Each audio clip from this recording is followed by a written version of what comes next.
No Negro leaders have fought for civil rights. They have begged the white man for civil rights. They have begged the white man for freedom. And anytime you beg another man to set you free, you will never be free. El-Hajj Malik El-Shabazz Malcolm X.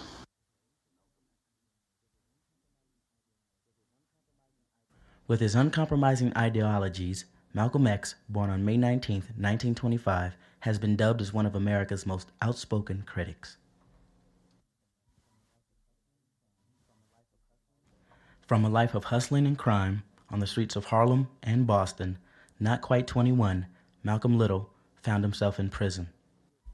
It was during his 10 years in prison that Malcolm became a black Muslim and was introduced to the Nation of Islam and the teachings of the Honorable Elijah Muhammad.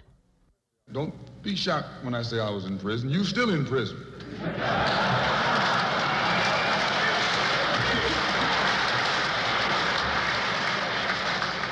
That's what America means, prison.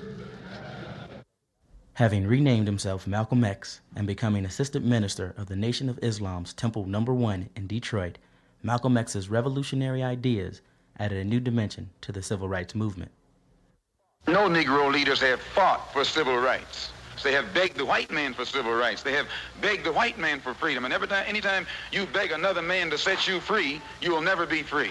Freedom is something that you have to do for yourselves. And until the American Negro lets the white man know that we are really ready and willing to pay the price that is necessary for freedom, our people will always be walking around here second-class citizens, or what you call 20th century slaves. What price are you talking about, sir? The price of freedom is death.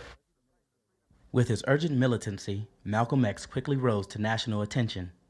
Many people accused him of being no better than the whites he condemned. We have a common enemy. We have this in common. We have a common oppressor, a common exploiter, and a common discriminator. So once we all realize that we have this common enemy, then we unite on the basis of what we have in common. And what we have foremost in common is that enemy, the white man. He's an enemy to all of us.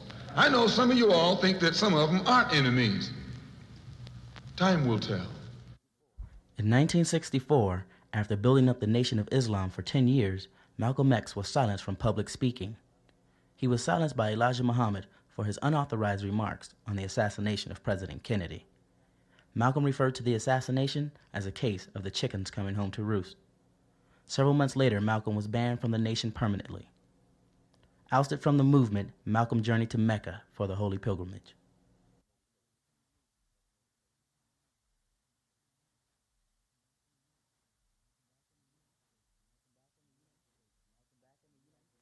Back in the United States, Malcolm X had new ideas on how to deal with America's race problem. He urged the need for international unity among the colored countries of the world. However, he also received much resistance from the Nation of Islam for his comments on the alleged adultery of Elijah Muhammad.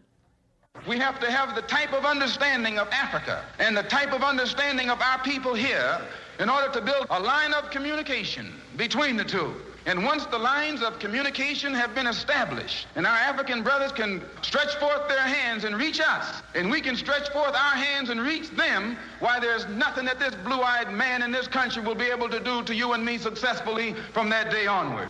On February 14, 1965, Malcolm X accused the Nation of Islam of firebombing his house while his wife and children slept.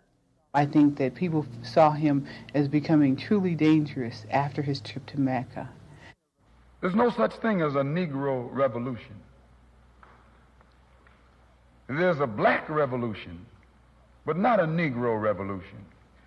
Who ever heard of a nonviolent revolution? Who ever heard of a peaceful revolution? Who ever heard of revolutionaries standing up like chumps with locked arms singing, "We shall overcome"?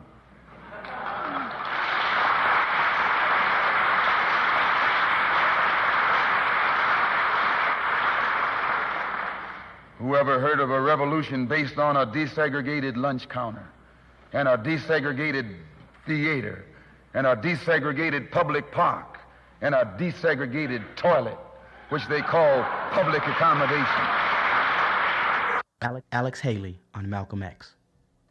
And worked with him in a hotel And he went across from first page to last, making this or that editing change with his favorite ballpoint pen, and at the bottom of each page putting his MX.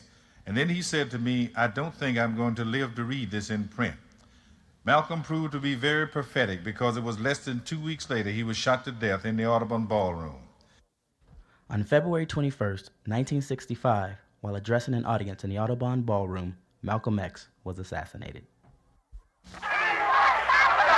We declare our rank on this earth to be a man, to be a human being, to be respected as a human being, to be given the rights of a human being in this society, on this earth, in this day, which we intend to bring into existence by any means. 3 Muslims were arrested and sentenced for the assassination. However, Malcolm himself expressed a few days before his death that he felt what was happening to him was bigger than the Black Muslim movement. Malcolm had gone international. He was a Pan-Africanist. He had stopped focusing on the United States and the black-white thing and began to understand that the struggle was much broader. And he also considered moving closer to Martin Luther King and vice versa. They were moving closer to each other. And had he not been assassinated, they would definitely have met, I think, and have begun to see how they were pitted against each other and were used. El-Hajj Malik El-Shabazz Malcolm X. His legacy continues to live in America.